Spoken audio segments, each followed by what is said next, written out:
ஓம் நம சிவாய. ஓம் நம சிவாய. ஓம் நம சிவாய. அன்பான சிவ அன்பர்களே, கடந்த நாட்களில் நம்ம சிவபெருமானுடைய தேவார பாடல் பெற்ற ஆலயங்கள், அதாவது தமிழ்நாட்டில் மாவட்டதோறும் உள்ள தேவார பாடல் பெற்ற ஆலயத்துடைய வரலாற்று சிறப்பு ஒவ்வொன்றா நான் உங்களுக்கு வழங்கிட்டு வரேன். அந்த வகையில் நம்ம இன்னைக்கு பார்க்க போகிற ஒரு ஆலயமும் ஒரு தேவார பாடல் பெற்ற ஆலயத்தை பற்றி தான். இந்த ஆலயம் எங்கே இருக்குன்னு பார்த்தீங்கன்னாக்கா, தமிழ்நாட்டில் திருவாரூர் மாவட்டத்தில் ஆம்பர் அம்பல் என்ற ஊரில் இந்த ஆலயம் அமைப்பட்டிருக்கிறது. இங்கு இறைவன் பார்த்தீங்கன்னா பிரம்மபுரீஸ்வராகவும் ஆம்பரீஸ்வராகவும் மாரபுரீஸ்வராகவும் நமக்கு காட்சியளிக்கிறாங்க. தாயார் பார்த்தீங்கன்னா பூங்கோயிலாக நமக்கு அருள் பாலிக்கிறாங்க. தலவிருட்சம் புன்னை தீர்த்தம் பார்த்தீங்கன்னா பிரம்ம தீர்த்தம், இந்திர தீர்த்தம். இங்கே யாரெல்லாம் வழிபட்டுருக்காங்க பார்த்தீங்கன்னா பிரம்மன், இந்திரன் இவங்கெல்லாம் இந்த ஆலயத்தில் வழிபட்டுருக்கிறாங்க. தேவார பாடல் பெற்ற காவிரி தென்கலை தலத்தில் இது 54வது தலமாக சொல்லப்படுது. இங்கே தலச்சிறப்பு என்னென்னா, பிரம்மபுரீஸ்வரர் சுயம்பு மூர்த்தியாக அருள்பாலிது மிக சிறப்பு. அது மட்டுமல்லாத கர்ப்ப கிரகத்தில் சுயம்பு மூர்த்தியாக இருக்கிற பிரம்மபுரீஸ்வரர் பின்னால் சோமஸ்கந்தர் இருப்பது மிக மிக சிறப்பு.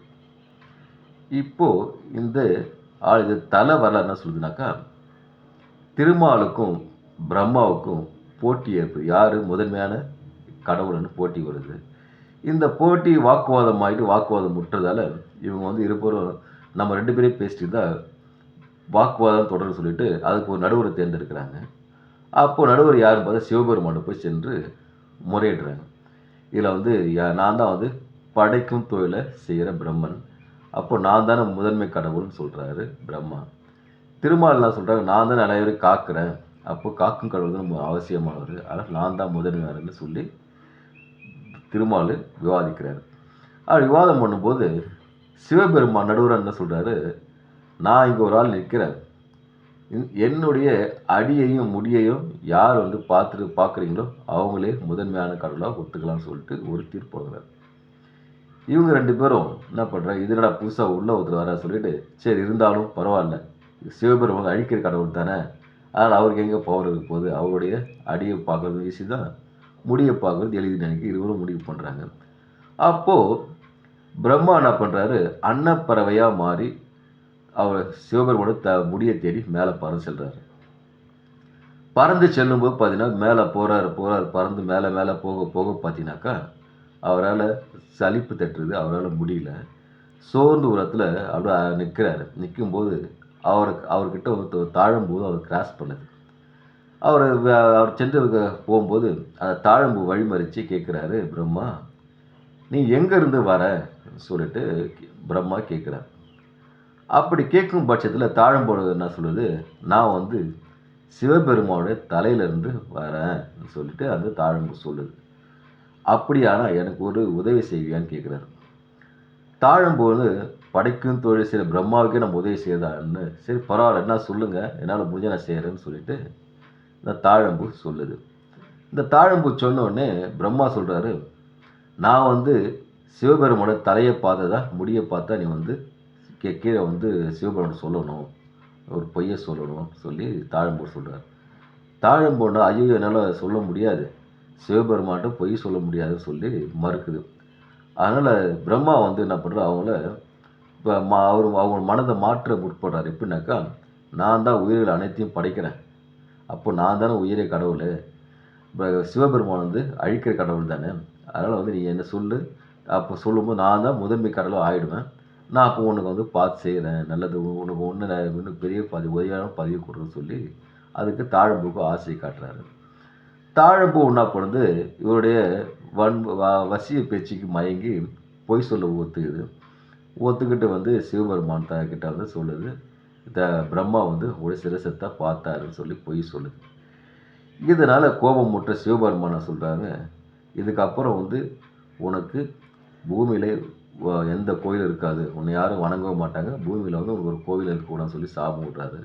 தாழம்பூவுக்கிட்ட பார்த்தீங்கன்னாக்கா, உன்னை வந்து எந்த பூஜைக்குமே பயன்படுத்த மாட்டாங்க, பூஜைக்கு உபயோகம் இல்லாத மலர் சொல்லி சாபம் விட்றாரு. சொன்னோடனே இங்கே இந்த சைடு இப்படி வந்தாக்கா, திருமால் சொல்லி தன் தோல்வியை ஒத்துக்கிறாரு. ஒத்துட்டு ஏன்னா பார்க்க முடியல, உன் அடியை பார்க்க முடியல சொல்லி ஒத்துக்கிறாரு. அதுக்கப்புறமா பிரம்மா வந்து இந்த தலத்துக்கு வந்து இங்கே ஒரு குளத்தில் நீராடி சிவபெருமானை நினச்சி பல ஆண்டு காலம் தவம் செய்து மீண்டும் தன்னுடைய இழந்த பதவியை பெற்ற தலம் தான் இந்த பிரம்மபுரீஸ்வரர் சொல்லப்படுது.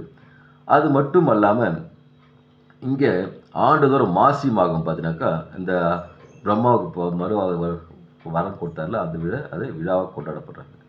அது மட்டுமல்ல, துர்வாச முனிவருக்கும் மத்தளோ என்ற தேவகன்னிக்கும் பிறந்த 2 மகன்கிறாங்க.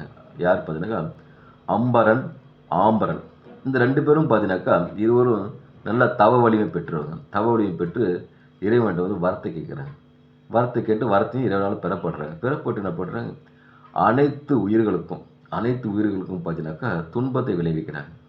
துன்பத்தை விளைவிச்சோன்னே எல்லா தேவ ரிஷி முனிவரும் சேர்ந்து சிவபெருமானிடம் முறையிடுறாங்க. அப்போ சிவபெருமான் என்ன பண்ணுறாரு, அம்பிகை கிட்ட சொல்கிறார், நான் வந்து அவங்கள கொல்ல முடியாது, என்னால் கொல்ல முடியாத அளவுக்கு அவங்க வரம் வாங்கியிருக்கிறாங்க, அதனால் நீங்கள் அவங்கள கொல்லலாம் சொல்லிட்டு அம்பிகை கிட்ட சொல்கிறாரு. அம்பிகை என்ன பண்ணுறாங்க, காளிக்கிட்ட சரி இந்த அம்பலனையும் வதம் செய்ய சொல்கிறாங்க. இது காளி வந்து ஒரு கன்னி பெண்ணாக சென்று இந்த அம்பரன்ட்டு சண்டை போட போகிறாங்க. இவங்க என்ன நினைக்கிறாங்க, சாதாரண ஒரு கன்னி தான் சொல்லிட்டு சண்டை போடுறாங்க. சண்டை போடும் பார்த்தீங்கன்னாக்கா ஆம்பர் அதில் இறக்குறாரு.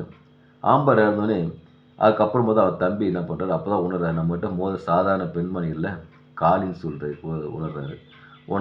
உணரும் போது காளியால் அவர் வதம் செய்யப்படுறார். காளி வந்து இந்த ஒரு முனிவருடைய மகனை கொண்டதில் அவங்களுக்கு தோஷம் உருவாக்குது. அதை போக திருமகா காலத்தில் வந்து இங்கே வந்து நீராடி இறைவனை வணங்கி சாந்தமடைகிறாங்க. அவ்வளவு சிறப்பு பெற்ற தலம் தான் இந்த பிரம்மபுரீஸ்வரர், ஆம்பரீஸ்வரர் இருக்கக்கூடிய அம்பல்ன்ற ஒரு ஆலயம். அதனால அன்பான சிவ அன்பர்களே, வாய்ப்பை ஒரு முறை உருவாக்கிட்டு இந்த திருவாரூர் மாவட்டத்தில் சென்று அம்பர் என்கிற ஊருக்கு சென்று இறைவனை பிரம்மபுரீஸ்வரையும் ஆம்பரீஸ்வரரும் மாடபுரீஸ்வரர் வணங்கி பூங்கோயில் இறைவி வணங்கி இறையருள் பெற்று இன்புற்று வாழ்க, ஈசனடி சேர்க. ஓம் நமச்சிவாய வாழ்க, நாளந்தால் வாழ்க, இமை பொழுதும் என் நெஞ்சில் நீங்காதால் வாழ்க. ஓம் நமச்சிவாய, ஓம் நமச்சிவாய, ஓம் நமச்சிவாய. அன்பையே விதைப்போம், அன்பையே அறுவடை செய்வோம். ஓம் நமச்சிவாய.